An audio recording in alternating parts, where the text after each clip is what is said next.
नमस्कार स्टूडेंट, मैं राजेश नामदेव अपनी ऑनलाइन क्लासेज में आप सभी का हार्दिक स्वागत करता हूं। आज का वीडियो लेक्चर लेकर आए क्लास 10th के लिए। तो क्लास 10th के स्टूडेंट तैयार हो जाइए अपनी पेन और कॉपी लेकर, क्योंकि आज हम करने वाले हैं चैप्टर नंबर 14 जो कि है स्टैटिक्स का पूरा एक्सप्लेनेशन, और उसके इम्पॉर्टेंट जो फॉर्मूले हैं उनको हम बताएंगे कि कैसे उनको आपको अप्लाई करना है और स्टैटिक्स में हमें क्या क्या चीज़ें स्टडी करनी है। तो सबसे पहले मैं आपको बता देता हूँ स्टैटिक्स जो है हमारा, स्टैटिक्स में हमें क्या स्टडी हमें करनी होती है। तो क्लास 9th में भी हमने स्टैटिक्स पढ़ा हुआ है। स्टैटिक्स का मतलब होता है कि when we have a large amount of data then we can use statics. अगर हमारे पास लार्ज अमाउंट में डेटा है तो डेटा को आपको रिप्रेजेंट करना है, डेटा को अरेंज करना है, तो उसके लिए हमें स्टैटिक्स का यूज़ करना होता है। जैसा कि आपने देखा होगा कि जब large number of students, large number of childrens, उनका कोई रिकॉर्ड है, उनके एज का रिकॉर्ड मान लो, चाहे उनके क्लासेस वाइज रिकॉर्ड मान लो, या उनका जो रिजल्ट वाइज रिकॉर्ड है, तो इस तरह का कोई सा भी जो डेटा है उसको ग्राफिकल फॉर्म में रिप्रेजेंट करने का जो काम है, ठीक है, उसको हम स्टैटिक्स के हेल्प से करते हैं। जैसा कि आपने देखा होगा जब क्रिकेट मैच आता है तो क्रिकेट मैच में जब दोनों टीमों का जो कंपैरिजन चार्ट आता है, एक चार्ट में एक ग्राफ आता है दोनों का, तो उसमें दिया रहता है कि जो फर्स्ट और सेकंड टीम का जो आपस में कंपैरिजन है, उनका जो है ना किस तरह का आ रहा है, कितने ओवर्स में भाई पहली टीम के कितने रन थे, दूसरी टीम के कितने हैं। तो इस तरह की सारी इंफॉर्मेशन को विजुअल ग्राफ के द्वारा हम बहुत इजीली रिप्रेजेंट कर सकते हैं। चलिए तो स्टार्ट करते हैं। सबसे पहले हम स्टैटिक्स में यहाँ पर हम बात करेंगे, तो हम बात करेंगे डेटा की। तो डेटा हमारे पास में कौन कौन से फॉर्म में होता है। सबसे पहले हम बात कर रहे हैं अनग्रुप्ड डेटा। तो अनग्रुप्ड जो डेटा है उसका मतलब क्या होता है। Ungrouped data is data in its original और raw form, the observations are not classified into groups. यानी कि यहाँ पर कोई ग्रुपिंग नहीं होती, डायरेक्ट हमारे पास डेटा होता है। जिस तरह का हमने एक एग्जांपल लिया है, ages of everyone present in a classroom. ठीक है, क्लासरूम में जो हमारे पास में इस तरह का एक डेटा है, इसमें हमारे को दिखाई दे रहा है कि भाई कुछ स्टूडेंट हैं और एक टीचर होगा ऑब्वियसली। तो यहाँ पर हम देख सकते हैं कि इस तरह का हमारे पास अगर रिकॉर्ड है तो इस रिकॉर्ड में हम बहुत इजीली तरीके से हम बता सकते हैं कि इसमें बाकी के सारे स्टूडेंट्स हैं, और जो 27 वाला जो डेटा हमें दिखाई दे रहा है, यानी कि ये 27 जो एज का जो भाई कोई पर्सन है, तो सीधी सी बात है क्योंकि 27 एज वाला जो पर्सन है वो काफ़ी बड़ा है, तो वो टीचर होगा ऑब्वियसली, और बाकी के सारे कौन होंगे, स्टूडेंट होंगे। ओके, तो इस तरीके से हम अनग्रुप्ड जो डेटा है उसको हम रिप्रेजेंट कर सकते हैं। Ungrouped data is easy to work when the data set is small.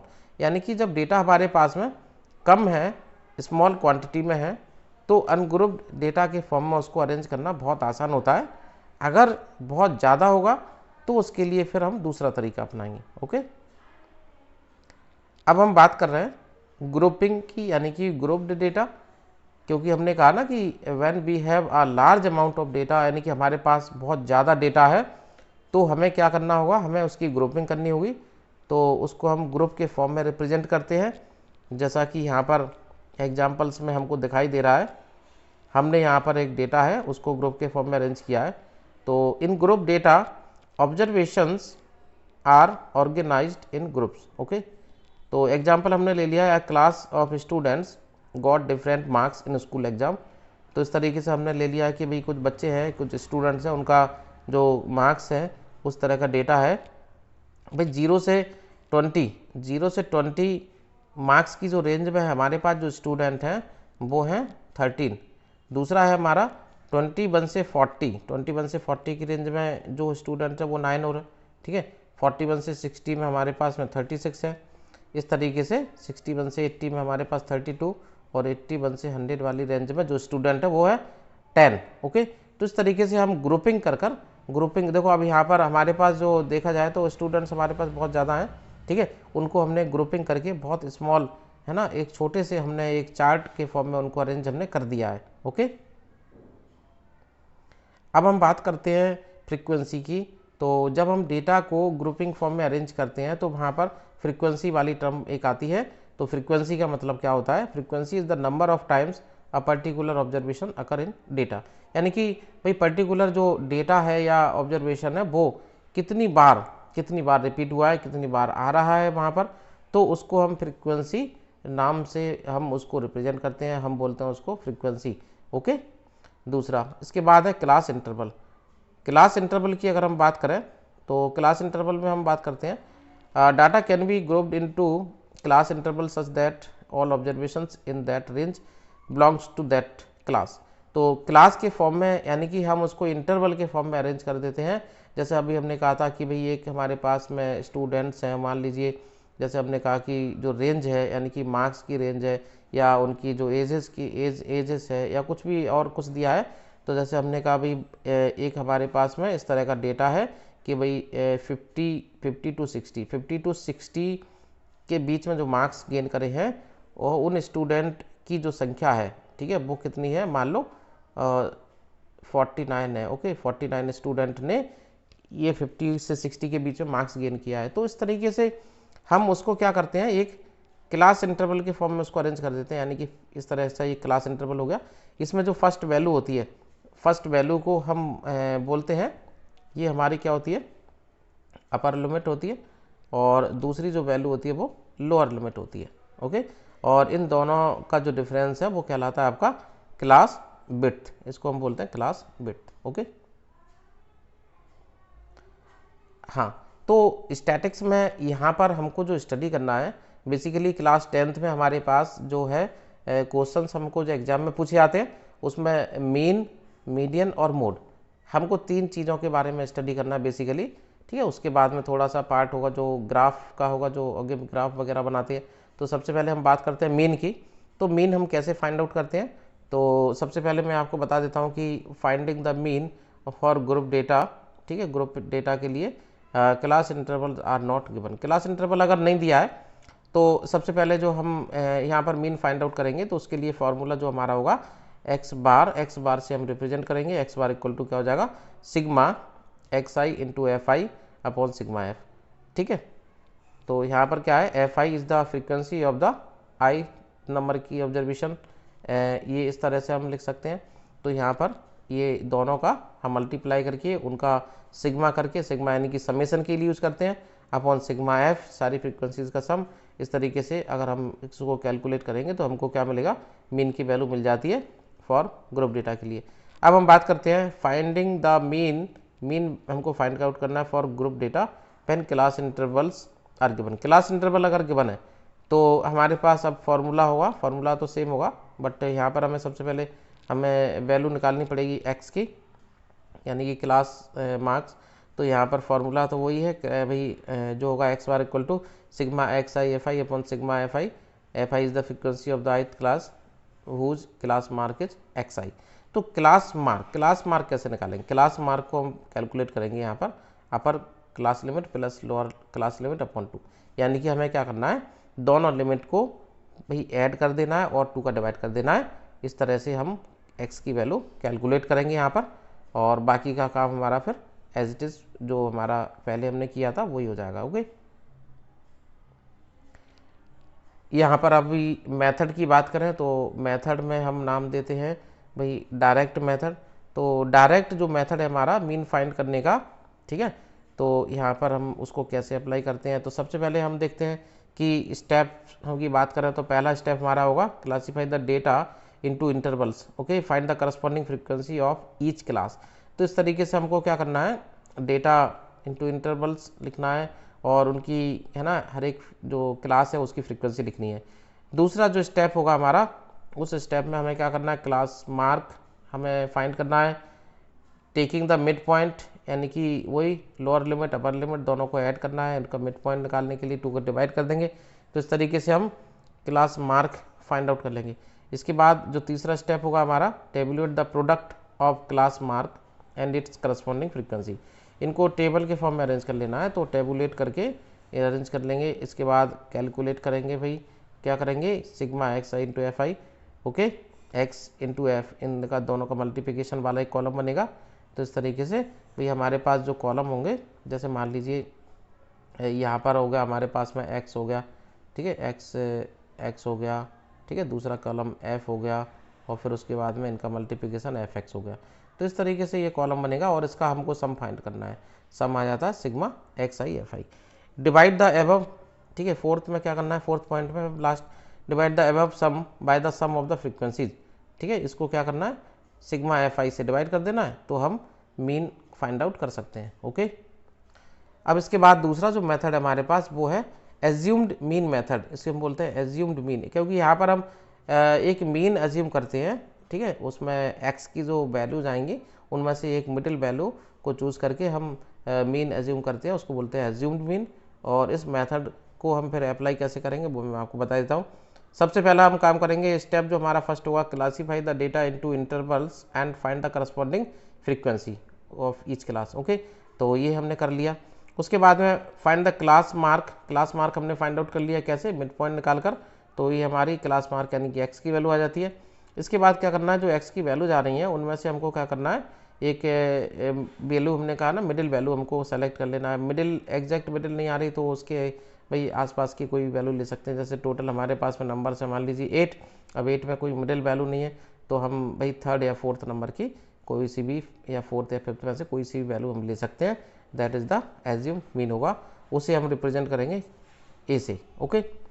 Find the deviation, अब हमें डेविएशन फाइंड करना है। डेविएशन कैसे निकालेंगे, डेविएशन को निकालने के लिए हम क्या करेंगे, जो हमने मीन एज्यूम किया है उसको एक्स वाले कॉलम से यानी कि एक्स की वैल्यू से उसे माइनस कर देंगे, ठीक है, सभी में से। तो ये हो जाएगा डेविएशन हमारा डी बराबर एक्स, डी आई बराबर एक्स आई माइनस ए, ओके। इसके बाद स्टेप हमारा होगा फाइंड द मीन। अब हम मीन फाइंड आउट करेंगे। तो मीन का अब हमारे पास यहाँ जो फॉर्मूला होगा, ठीक है, मीन का फॉर्मूला क्या हो जाएगा, अब इस तरीके से ये फॉर्मूला होगा हमारा, x bar equal to a plus sigma x i d i upon sigma f. इसका यूज करके हम यहाँ पर मीन कैलकुलेट कर सकते हैं, ओके।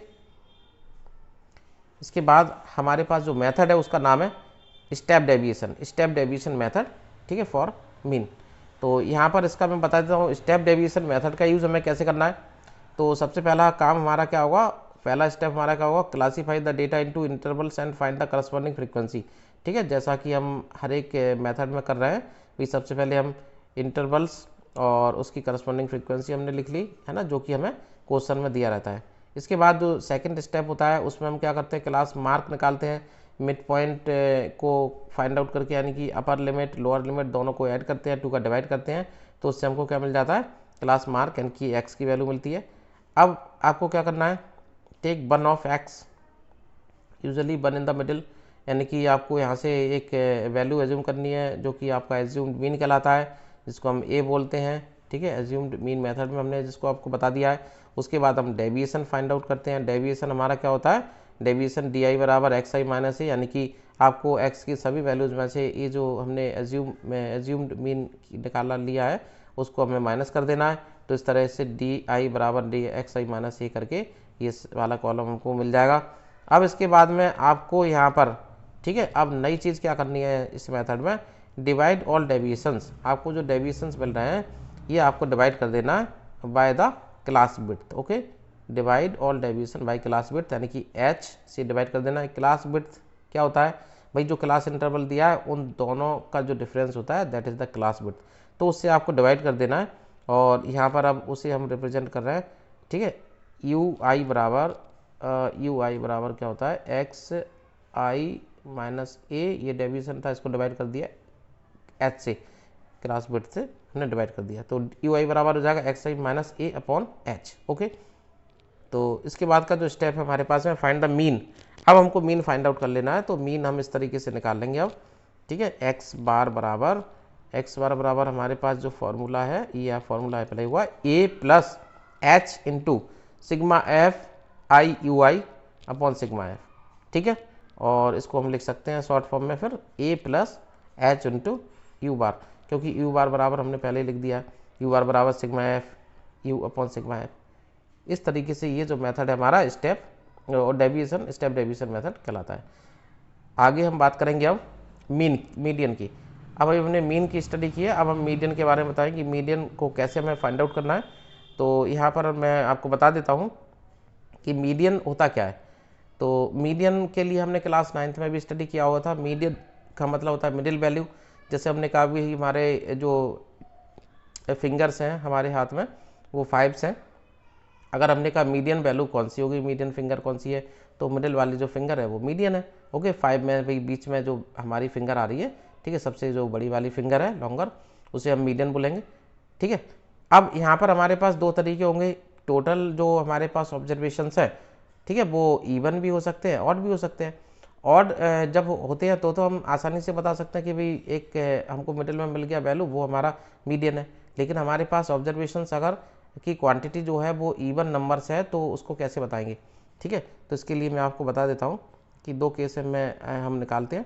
सबसे पहले हम बताते हैं कि टेबुलेट द ऑब्जर्वेशंस हमें क्या करना है।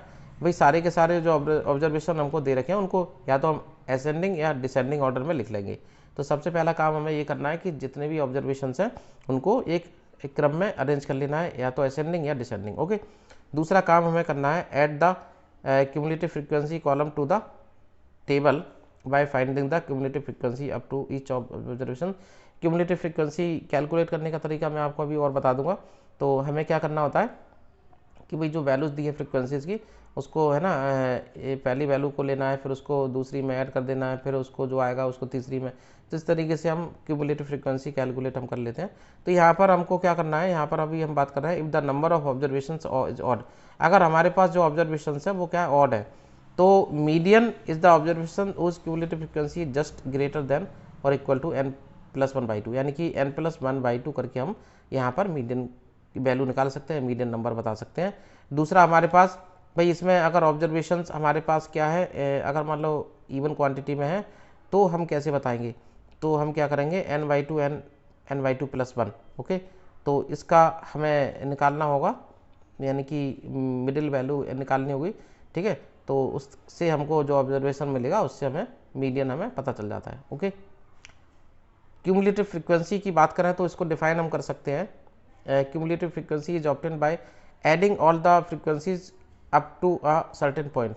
तो जैसा कि मैंने आपको बताया था अभी कि सपोज दैट हमारे पास जो फ्रीक्वेंसीज की जो वैल्यू है, तो f की जो वैल्यूज है हमारे पास में इस तरीके से वैल्यूज आ रही है, मान लो f, और दूसरा हमको बनाना है कॉलम हमारा CF। ओके, तो यहाँ पर हमने कहा कि जैसे हमारे पास वैल्यू है 2, इसके बाद मान लो वैल्यू है हमारे पास में 5, इसके बाद वैल्यूज हमारे पास 7। तो यहाँ पर CF लिखना है तो हमको सबसे पहले तो 2 आ जाएगा, फिर इसमें ये प्लस हो जाएगा तो ये 7 हो गया, फिर इसमें ये प्लस हो जाएगा, ये कितना हो गया 14 हो गया। तो इस तरीके से ही हम क्यूमुलेटिव फ्रीक्वेंसी वाला कॉलम हम तैयार कर सकते हैं। ओके, अब यहाँ पर हमें देखना है finding median for group data when class intervals are given. तो अब हम मीडियन कैसे निकालेंगे, भाई क्लास इंटरवल दिया हुआ है तो सबसे पहला हमें काम करना है, स्टेप पहला हमारा क्या होगा, find the cumulative frequency for all class interval. हमें क्या करना है, हमें इंटरवल दिया होगा, हमें फ्रीक्वेंसी वाला कॉलम दिया होगा, दो चीज़ें हमें दे रखी हैं, दो कॉलम, तीसरा कॉलम हमारा क्या होगा CF, यानी कि क्यूमुलेटिव फ्रीक्वेंसी वाला। तो अभी हमने जैसे आपको बताया था तो उसको हम प्रिपेयर कर लेंगे, CF वाला कॉलम तैयार हो जाएगा हमारे पास। इसके बाद फिर हमें क्या करना है, हमको यहाँ पर CF से जो वैल्यू निकलेगी, यानी कि लास्ट जो वैल्यू आएगी, ठीक है, वो n होता है हमारा, उससे हमें क्या करना है n/2 कैलकुलेट करना है। तो यहाँ पर हमने जो लिखा हुआ है जी, ठीक है, n/2 है ये, ठीक है।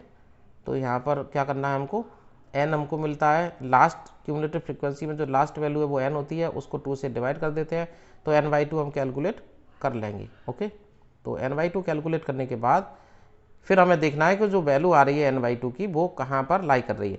तो जो क्यूमुलेटिव फ्रीक्वेंसी है उसमें वो वैल्यू कहाँ लाई कर रही है, तो उसमें से भाई दोनों वैल्यू के बीच में देखना है कि कहाँ लाई कर रही है। उसके बाद उसमें से जो ग्रेटर वैल्यू है, बड़ी वैल्यू है, उस वैल्यू के अपोजिट में जो इंटरवल आ रहा होगा वो हमारा मीडियन क्लास होता है। ओके, तो मीडियन क्लास मिल गया हमको। तो मीडियन क्लास के बाद हम क्या क्या चीज़ें लिख सकते हैं, भाई हम लोअर लिमिट लिख सकते हैं, वहाँ से L हो जाता है। फिर नंबर ऑफ ऑब्जर्वेशंस हमारे पास n की वैल्यू हमें मिली गई थी।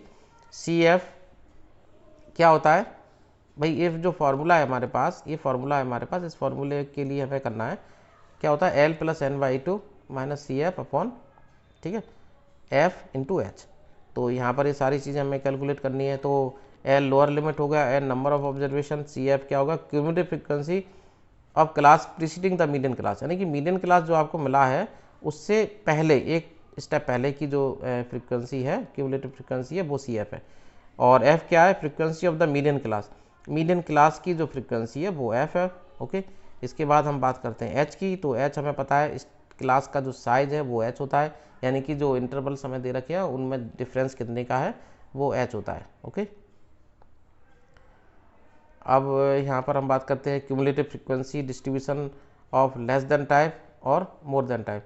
तो भाई यहाँ पर लेस देन टाइप बनाना है तो लेस देन टाइप के लिए जो हमारा ग्राफ बनेगा वो किस तरह का होगा, observation cumulative frequency of less than type indicate the number of observation which less than और equal to a particular observation. Okay, दूसरा हमारे पास में क्या होगा मोर देन टाइप, तो लेस देन टाइप में क्या होगा वो ग्राफ हमारा जनरली क्या होता है भाई लो से अप की तरफ यानी कि नीचे से ऊपर की तरफ बनेगा, और अगर हम बात करते हैं मोर देन टाइप की तो वो ऊपर से नीचे की तरफ होगा यानी कि हाई से लो की तरफ आएगा।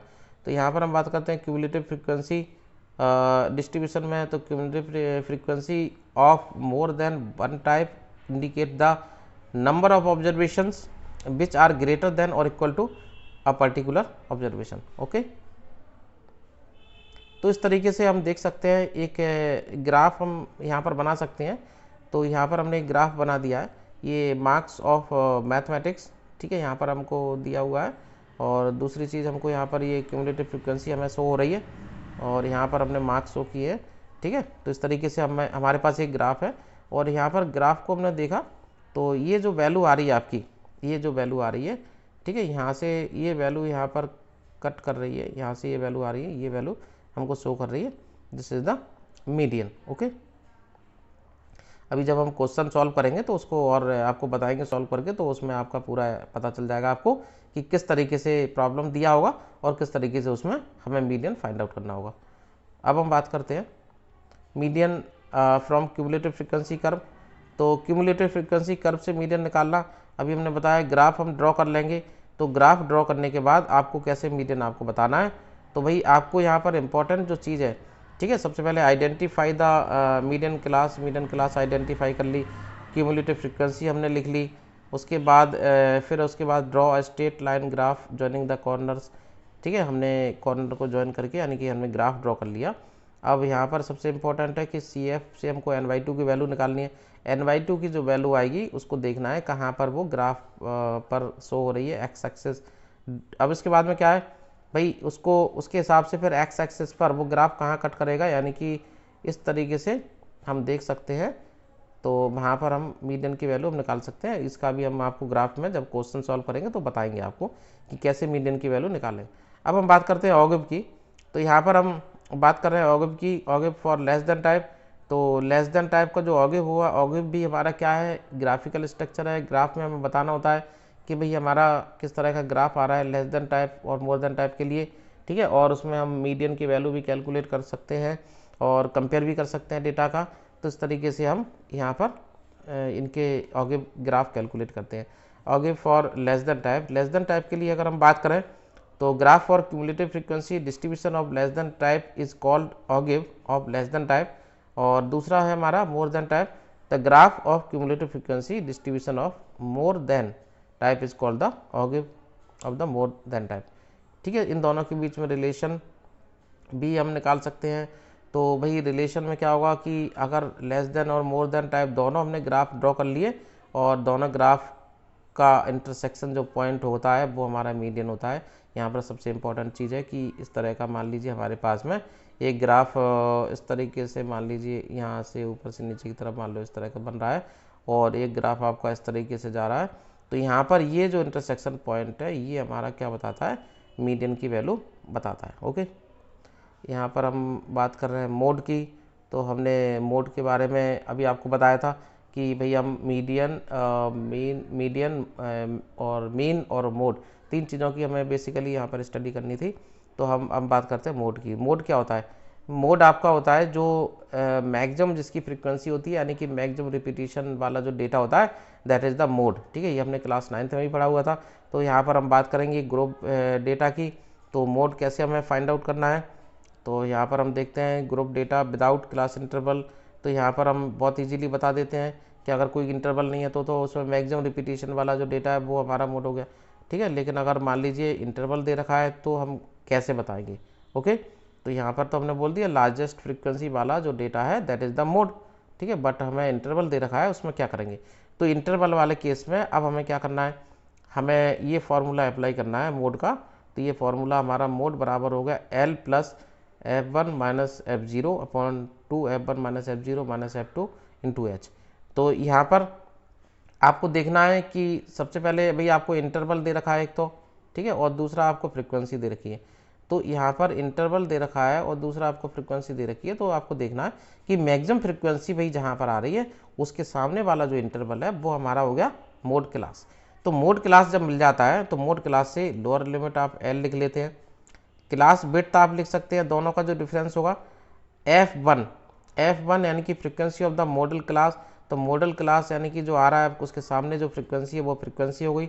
F0 क्या होता है, frequency of the class preceding the model class. जो मोड क्लास आपको मिला है उससे एक स्टेप पहले की जो फ्रीक्वेंसी वो F0, और F2 क्या होता है उसके एक स्टेप बाद की, यानी कि frequency of the class succeeding the model class, okay. इस तरीके से ये सारी वैल्यूज हम जब लिख लेंगे और इस फॉर्मूले में पुट कर देंगे तो हम इससे मोड की वैल्यू निकाल सकते हैं बहुत आसानी से। इस तरह का ग्राफिकल स्ट्रक्चर भी हमने शो किया है कि कैसे हम मोड को बताते हैं। तो इस तरह का मान लीजिए हमने बना दिया एक हिस्टोग्राम हमने बना दिया है, और यहाँ पर हम देख सकते हैं सबसे पहले हिस्टोग्राम हम ड्रॉ कर लेंगे सारे रेक्टेंगल को ज्वाइन करके, ठीक है। उसके बाद में join the top corner of the model class to diagonally opposite corners to the adjacent classes। तो इस तरीके से आपको दिखाई दे रहा है कि इनके जो टॉप कॉर्नर्स हैं उनको इस तरीके से आपको ज्वाइन करना है, उनका जो इंटरसेक्शन पॉइंट आपको मिलेगा, ठीक है, वहाँ से आपको एक परपेंडिकुलर ड्रॉ करना है। तो यहाँ पर हमने लिखा हुआ है देखो, draw a perpendicular from the point of the intersection of the above of the two the horizontal x axis. तो एक्स एक्सिस पर ये आपका परपेंडिकुलर आ रहा है, तो यहाँ पर ये शो कर रहा है आपकी मोड वैल्यू को, ओके। इस तरीके से हम स्टैटिक्स के जो क्वेश्चंस हैं उनको बहुत आसानी से सॉल्व कर सकते हैं। तो छात्रों आप तैयार हो जाइए, क्योंकि इस एक्सप्लेनेशन के बाद अब हम इसका सबसे पहला जो वीडियो लेकर आएंगे इसके कंटिन्यूएशन में वो होगा हमारा इसका सॉल्यूशन ऑफ एक्सरसाइज 14.1। तो उसके लिए आप रेडी रहिए। तो अगले वीडियो लेक्चर में मिलेंगे, तब तक के लिए हमें आज्ञा दीजिए। जय हिंद, जय भारत।